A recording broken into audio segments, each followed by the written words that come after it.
¿Qué tal amigos de Express News? Un gusto en saludarlos. Comenzamos las noticias internacionales de este día en el Medio Oriente, porque Estados Unidos bloqueó la adhesión de Palestina como miembro pleno de la ONU.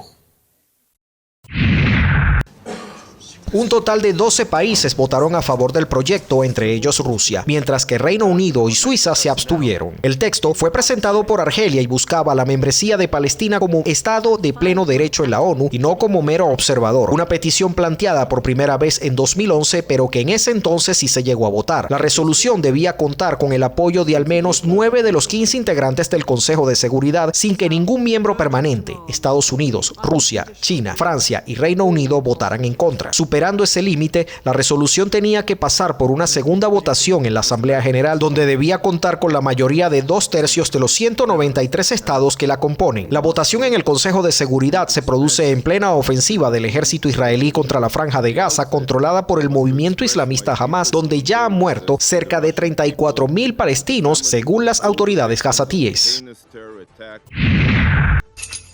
En Ecuador, un total de 14 personas, entre ellas 10 policías, fueron detenidos en una operación para desarticular una red de narcotráfico que se infiltró en la institución policial, informaron tanto la policía como la fiscalía. La operación denominada El Caos Jaguar conllevó registros en inmuebles de 7 de las 24 provincias del país, entre ellas Esmeraldas, Manabí, Azuay, Loja, El Oro, Guayas y Pichincha, cuya capital es Quito. Entre los policías detenidos hay 7 en servicio activos y otros 3 en servicio pasivo, mientras que otras 2 personas están pendientes de capturas.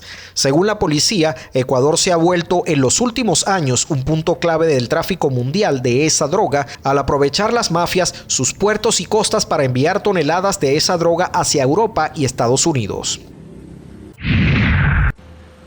En Dinamarca, la fachada del histórico edificio de la Bolsa de Copenhague, que sufrió daños por un incendio ocurrido el martes, se derrumbó este jueves, según informaron las autoridades de la capital del país. Previamente, habían informado de la colocación de varios contenedores de cemento en el exterior de los muros, pero no lograron completar la operación antes del derrumbe. Aunque el incendio se dio por controlado el mismo martes, unas 8 horas después de su inicio, las labores de apagado de los últimos rescoldos continúan, una operación que se ha complicado por el derrumbe del techo de cobre. El fuego asoló la mitad del edificio del siglo XVII y cuya fachada y techo estaban siendo restaurados, y causó el derrumbe por parte del techo de la icónica aguja de la torre, aunque cientos de obras de arte en su interior fueron salvadas.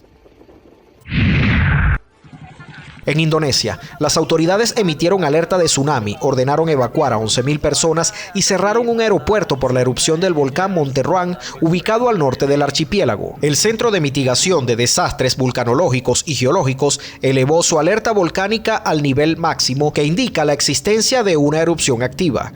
El cráter emitió humo blanco grisáceo de forma constante el jueves, que alcanzó más de 500 metros sobre la cima. El volcán Monte Ruang es un estratovolcán cónico de 725 metros de altura.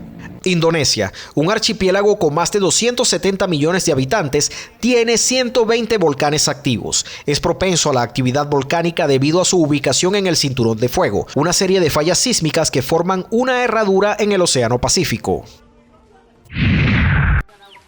La Organización Mundial de la Salud expresó su preocupación por la creciente propagación de la cepa H5N1 de la gripe aviar a otras especies, entre ellas al ser humano. La principal inquietud es que el virus, que tiene una tasa de mortalidad alta en las personas infectadas por contactos con animales, se esté adaptando para transmitirse entre humanos. El órgano reportó que entre principios de 2023 y abril de este año, 889 casos en humanos de gripe aviar en 23 países, de los cuales 463 murieron, lo que representa una tasa de mortalidad del 52%, aunque hasta el momento no se han reportado casos de transmisión del H5N1 entre humanos. La enfermedad puede transmitirse a trabajadores avícolas y a otras personas en contacto con aves infectadas o superficies contaminadas.